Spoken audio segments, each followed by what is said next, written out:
আসসালামু আলাইকুম। সুন্দর একটা দিনে তৈরি করে ফেললাম ব্রোকলির পাকোড়া। ব্রোকলি বাজার থেকে এনে খুব সুন্দর করে পরিষ্কার করে নেবেন।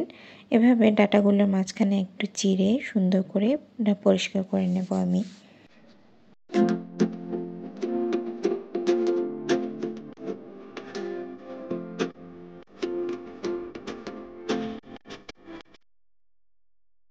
সবজিগুলো সুন্দর করে কাটার পর আমি একসাথে করে একটু সাইড করে চলে যাব গরম পানি গরম করতে।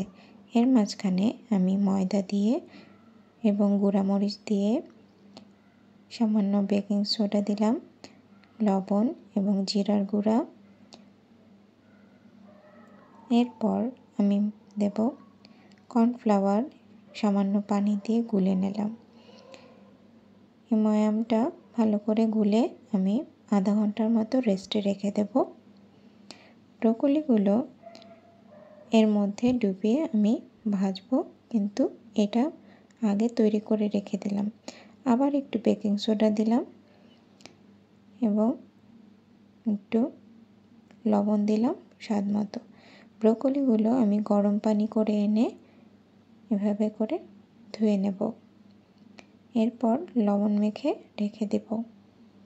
দেখতেই পাচ্ছেন আমি গরম পানি এর মধ্যে দিয়ে দিলাম। করে ব্যাটারে ডুবিয়ে ডুবিয়ে এগুলো ভেজে নেব। তো ভাজতে ভাজতে আমি বলে দিচ্ছি ব্রোকলি খেলে যেসব উপকার হয়: 1. ক্যান্সারের ঝুঁকি কমায়। 2. হজমের সমস্যা দূর করে। 3. ব্লাড সুগার কমাতে সাহায্য করে। 4.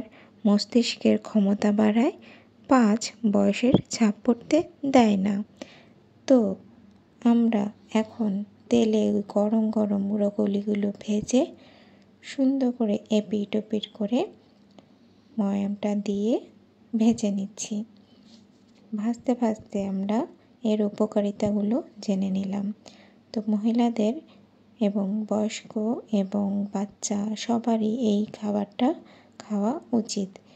এর চেয়েও আমরা এটা সালাদে খেতে পারি, এছাড়া সবজি, খিচুড়িতে অথবা ফ্রাইড রাইসে খুব মানানসই হবে।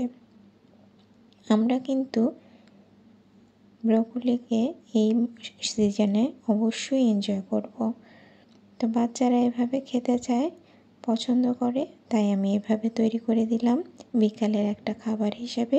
এটা কিন্তু পোলাওর সাথেও ভালো লাগবে। এটা দিয়ে অনায়াসে আপনি পোলাওটা পছন্দ করতে পারবেন। আপনি একবার তৈরি করে দেখবেন এইভাবে। তো আমার ভিউয়ার্সরা আমার এই রেসিপিটা অবশ্যই ফলো করবেন এবং এভাবে তৈরি করে জানাবেন যে কেমন লাগলো আপনাদের। তো দেখতেই পাচ্ছেন আমি এপিট ওপিট করে তেলে ভেজে উঠাচ্ছি। খুব সাবধানে সাবধানে ভাজছি, কারণ ক্রিস্পি হওয়ারও একটা ব্যাপার আছে, সবজিটা সিদ্ধ হওয়ারও একটা ব্যাপার আছে। আমি শুধু গরম পানি দিয়ে ধুয়েছি, আমি কিন্তু সিদ্ধ করে নিইনি। তো এভাবে ভেজে ভেজে আমি তুলে নেব। দেখতেই পাচ্ছেন আমি কিন্তু আস্তে আস্তে ভেজে তুলে নিচ্ছি। তো রেডি টু সার্ভ। এভাবে সার্ভ করে নিলাম আমি সস দিয়ে। তো আপনারা বাসায় তৈরি করে জানাবেন কেমন লাগলো, এবং ভালো লাগলে আমার পাশে থাকবেন। শেয়ার, কমেন্ট, লাইক করে আমার পাশে থাকলে আমি অবশ্যই উৎসাহ পাবো। Thank you.